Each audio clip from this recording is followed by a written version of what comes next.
Huwag kang magyabang kung may sarili kang negosyo. Oh shit, not good. Hotel, Wow. house and lot, Nice. at mga sasakyan. Sana all. Ako nga, may sariling mundo.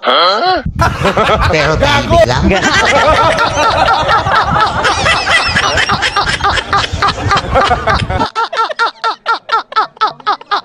Boys, tandaan nyo, isang babae lang ang binigay ni Lord kay Adan at yun si Eva, hindi pa iba-iba.